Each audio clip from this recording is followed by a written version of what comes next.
2013 Saving Malawi Village from Famine hits Berlinale big screen. Actor Chiwetel Ejiofor has made his directorial debut with The Boy Who Harnessed the Wind. The Netflix production tells the story of William Kamkwamba, who saved his village from famine by inventing a wind turbine. D.W. Scott Roxborough and Elizabeth Grenier write. In 2010, Oscar-nominated actor Chiwetel Ejiofor read a best-selling book that had just recently been published, The Boy Who Harnessed the Wind, the true story of William Kamkwamba, who as a teenager invented a wind-powered turbine that saved his Malawian village from famine. Mr. Ejiofor was so moved by the tale that he decided to adapt it into a film. "I was just deeply inspired by the story and by its layers," the Oscar-nominated actor told DW during the Berlinale Film Festival, where his film of the same name was screened outside of competition. Mr. Ejiofor, well known for 12 Years a Slave, 2013, also appreciated how the story was set in a larger framework. Mr. Kamkwamba and his co-author Brian Miller had dealt with the wider ramifications of the famine. Beyond the young boy's tale, the account addressed the food shortage's environmental, geopolitical and economic significance. "This had such a wider resonance to me," Mr. Ejiofor said. Malawi is a landlocked Southeast African nation with a population of around 18 million. In 2001, the country's maize harvest fell by up to a third because of flooding, which is also linked to a high rate of deforestation. Reports warning of a disaster surfaced by that fall. Then in 2002, Malawi experienced one of the worst famines in recent history. The government was initially skeptical, arguing that according to official statistics there was no food shortage problem. It only announced publicly that there was an emergency when mortality was already peaking. In February 2002, the famine caused the deaths of up to 3,000 people, according to non-governmental organization ActionAid. The causes of the food shortage were complex. Reports demonstrated the role of the International Monetary Fund, IMF, and the World Bank, two of the world's biggest lending institutions, which had been involved in the privatization of Malawi's food production and distribution system. The Boy Who Harnessed the Wind also critically portrays the despotic approach of the country's first freely elected president, Bakili Mulusai, who had sold Malawi's reserves of maize to neighboring countries briefly before a drought, as advised by the IMF. Mr. Ejiofor went several times to Malawi to prepare his film.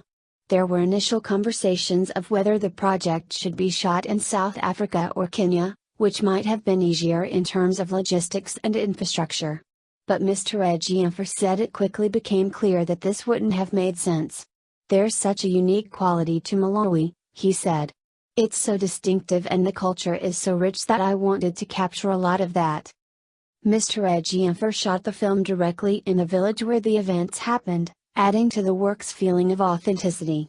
"The only place I couldn't shoot was actually in Mr. Williams' house, because he's done so much of innovation over the years that it doesn't look anything like it did, back in 2001 to 2002, said Mr. Ejiofor. The Boy Who Harnessed the Wind, a Netflix production, marks Mr. Ejiofor's debut as a director. While he wanted to focus on that aspect, it quickly became clear that he should play the role of Mr. Williams' father, Chiwetel.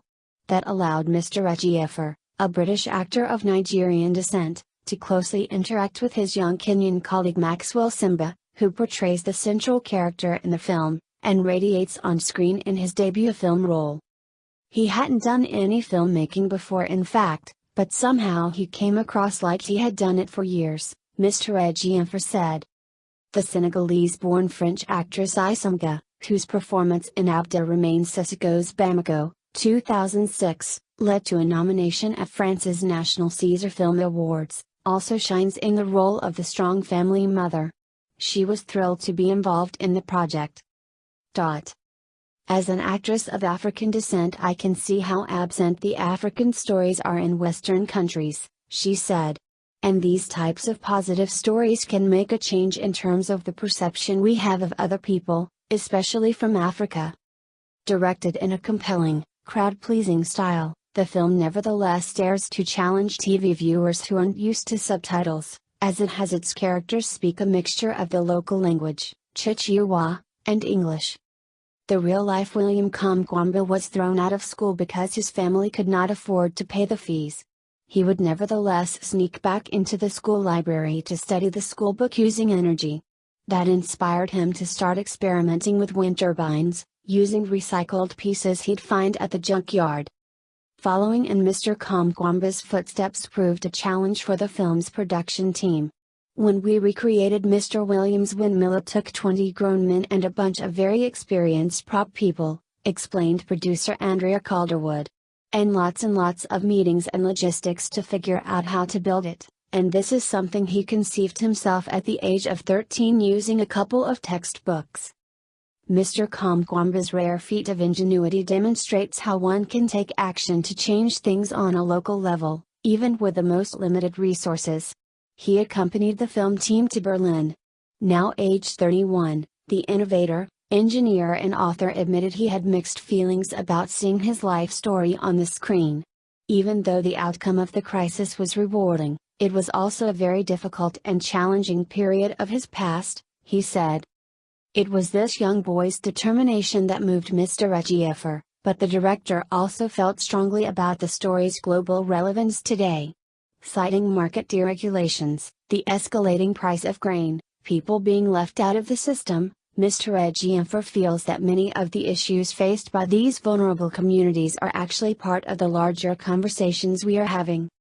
The film The Boy Who Harnessed the Wind will be released on Netflix on March 1.